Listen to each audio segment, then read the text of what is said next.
Sweden میں پچھلے دنوں وہاں کے کچھ مشرک عناصر نے قرآن پاک کو جلایا اور قرآن پاک کی بے حرمتی کرنے کی، بے ادبی کرنے کی ناکام کوششیں کی ہیں۔ اب سوال یہ ہوتا ہے کہ آخر قرآن کے خلاف ہی ایسی بدتمیزی اور قرآن کے خلاف ہی ایسی سازشیں اور قرآن کے خلاف ہی ایسی نفرتوں کا اظہار، خاص طور سے ان ممالک میں جہاں پر زیادہ تر اور اکثریت غیر مسلم حضرات کی رہتی ہے، کیوں کی جاتی ہے؟ اس دنیا کا ایک رواج تھا، نبی کریم سب کہہ دو صلی اللہ علیہ وسلم، کہ نبی کریم صلی اللہ علیہ وسلم سے پہلے ایک رواج تھا اس دنیا کے اندر کہ جو سرمایہ دار لوگ ہوتے تھے، مالدار لوگ ہوتے تھے اور جو عزت دار لوگ ہوتے تھے، ان کا یہ رواج تھا کہ وہ لوگ مزدوروں کو، بے کسوں کو، مسکینوں کو اور لاچاروں کو ڈراتے تھے، دھمکاتے تھے اور لوگ ڈر جایا کرتے تھے۔ تو یہ رواج اسی طرح چلتا رہا۔ اسی طریقے سے غلاموں کا دور تھا کہ اس زمانے میں لوگ گھروں میں چھاپا مارا کرتے تھے اور لوگوں کو گھروں سے باہر نکال کر ان کے پیروں میں بیڑیاں ڈال کر ان کو بیچ دیا کرتے تھے۔ کوئی ان کے خلاف آواز اٹھانے والا نہیں تھا، کوئی ظلم کے خلاف آواز اٹھانے والا نہیں تھا۔ لیکن ایک دور ایسا آیا کہ ہمارے نبی صلی اللہ علیہ وسلم اس دنیا کے اندر تشریف لائے اور قرآن کریم کو ہمارے نبی صلی اللہ علیہ وسلم کو عطا کیا گیا۔ اس کے بعد قرآن کریم نے اعلان کیا، اللہ تبارک و تعالی نے اعلان کیا، لا تحزن ان اللہ معنا، کہ اب کسی کو نہیں ڈرنا، اب کسی کو ڈرنے کی ضرورت نہیں ہے کیونکہ اللہ تمہارے ساتھ ہے۔ جب ان لوگوں نے، ان ناپاک لوگوں نے یہ دیکھا کہ یہ غریب طبقہ اور یہ مزدور طبقہ، اب ان کے دلوں سے ہمارا خوف نکل چکا ہے، یہ ایسا قرآن آ گیا ہے، یہ کیسی کتاب آ گئی ہے کہ جس نے ہمارا رعب، ہمارا دبدبا ان کے دلوں سے نکال دیا ہے۔ تو ان ظالموں کو چڑ لگ گئی، ان کو چڑ لگ گئی، ان کو جلن ہو گئی قرآن کریم سے، کیونکہ ان کو پورے دنیا پر اپنا راج کرنا تھا۔ تو ان کو قرآن کریم سے چڑ لگ گئی،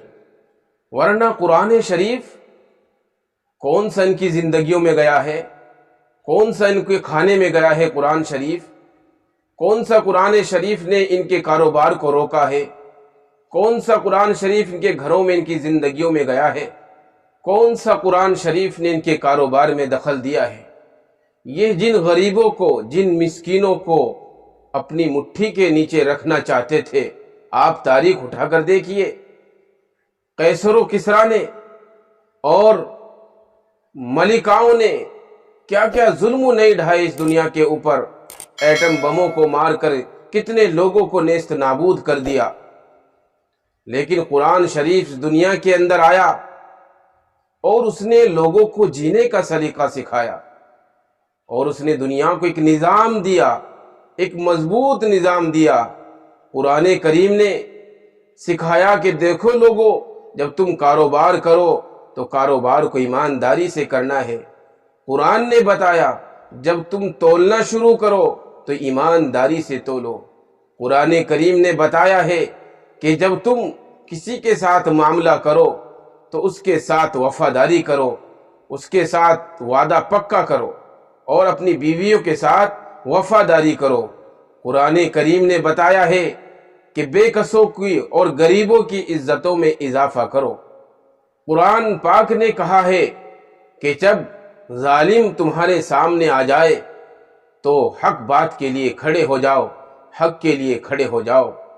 میں دنیا کی تمام مذاہب کی کتابوں کی رسپیکٹ کرتا ہوں، عزت کرتا ہوں، احترام کرتا ہوں، لیکن قرآن کریم کا ایک حیرت انگیز واقعہ میں تمہیں بتاؤں کہ قرآن کریم ایک ایسی کتاب ہے کہ جس کے اندر اللہ تبارک و تعالیٰ نے طلاق کے احکام اور طلاق کا بھی ذکر کیا ہے۔ اب آپ سوچیں گے کہ طلاق کا ذکر قرآن شریف کے اندر کیوں کیا گیا ہے، حالانکہ دنیا کی جتنی ساری کتابیں ہیں ان کے اندر طلاق کا ذکر نہیں ہے۔ قرآن کریم نے طلاق کا ذکر بھی حکمت کے ساتھ کیا ہے، حالانکہ اللہ تبارک و تعالیٰ کو طلاق ناپسندیدہ ہے، اللہ تبارک و تعالیٰ کے نزدیک طلاق ناپسندیدہ ہے، لیکن اس کو بھی رحمت سے پیش کیا ہے اور رحمت سے قرآن کریم کے اندر بیان کیا ہے۔ حکم ہوا کہ اب جب تم پھنسی گئے ہو اور تمہارا کام نہیں چل رہا ہے تو تم ایک دوسرے کے ساتھ بات چیت کر کے اور آپس میں چھٹکارا پا کر اپنی نئی زندگی شروع کرو۔ یہ قرآن کریم ہے۔ قرآن کریم نے ایک دستور دیا ہے، یوں ہی نہیں ہے ان بڑے بڑے لوگوں کو اور حکمرانوں کو جو غریبوں پر اپنا راج کرنا چاہتے تھے، ان کو یوں ہی تکلیف نہیں ہے، تکلیف ان کو اسی لیے ہے کیونکہ قرآن شریف نے جو ان کی حکومتیں تھی ان کو ختم کر دیا ہے، جو یہ لوگوں میں اپنی حکمرانی پیدا کرنا چاہتے تھے، جو لوگوں میں اپنا روب اپنا دبدبہ بٹھانا چاہتے تھے، تو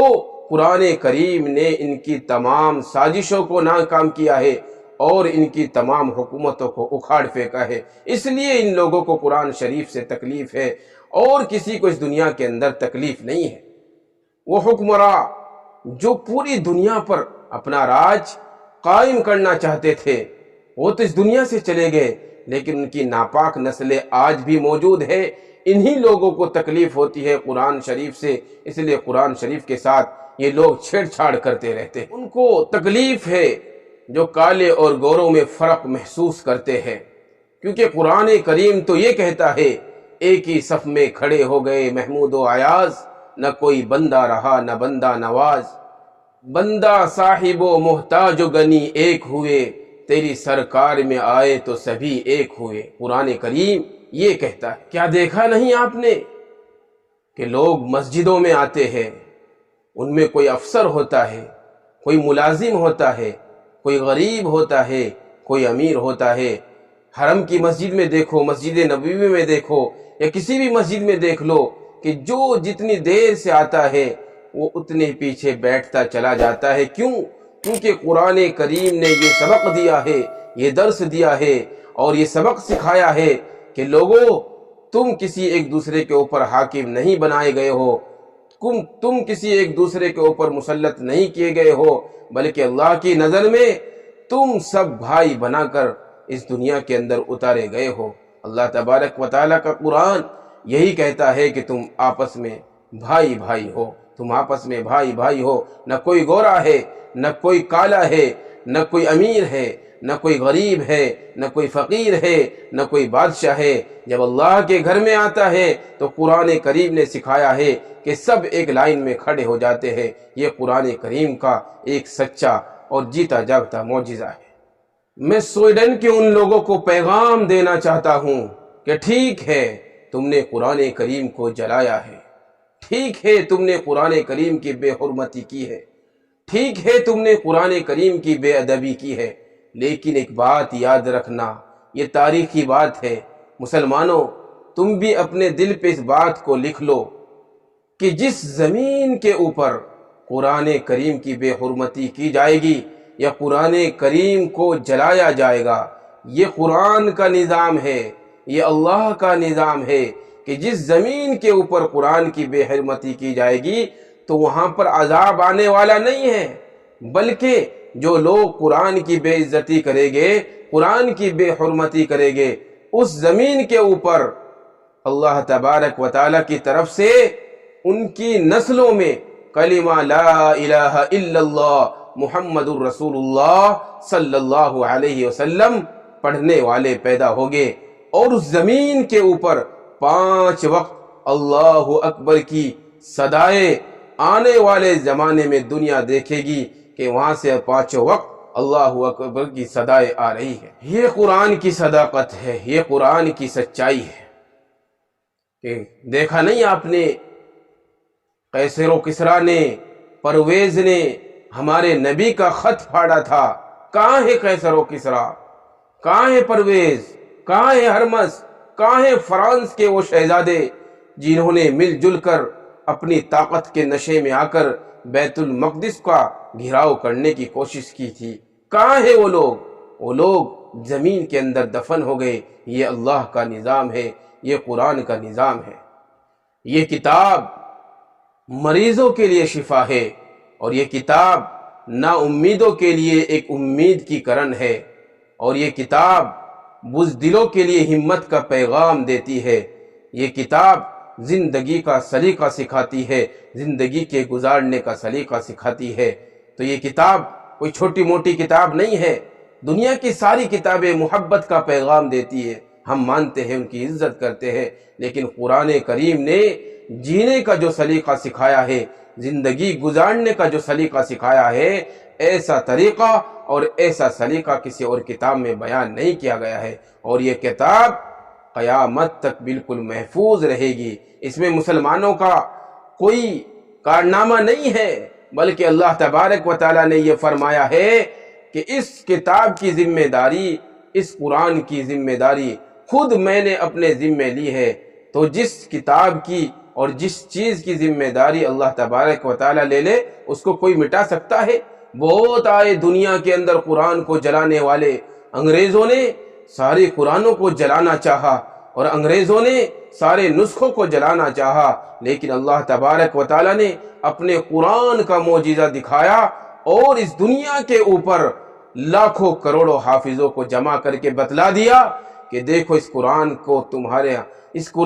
مٹانا تمہارے بس کی بات نہیں ہے۔ اس لیے لوگ آتے رہے ہیں اور لوگ آتے رہیں گے، دشمن آتے رہیں گے، قرآن کو جلاتے رہیں گے، لیکن یہ قرآن مٹنے والا نہیں ہے، یہ قرآن ختم ہونے والا نہیں ہے، یہ قرآن آخری کتاب ہے۔ اسی کے اوپر چل کر ہم لوگ کامیابی کا راستہ پا سکتے ہیں، اور اگر ہم اس سے ہٹ کر چلیں گے تو پھر ہم ناکام رہیں گے، دنیا کے اندر بھی اور آخرت کے اندر بھی۔ اس لیے مسلمانوں، تم بھی اس قرآن کی عظمت کرو، اپنے دلوں کے اندر احترام کرو، کیونکہ یہ قرآن ہمارے لیے بہترین رہنما ہے، بہترین رہبر ہے۔ اس قرآن کے خلاف اگر جاؤ گے تو یاد رکھنا مٹا دیے جاؤ گے، یا پھر تم خود ہی مٹ جاؤ گے۔ اس لیے ہم اس بات کی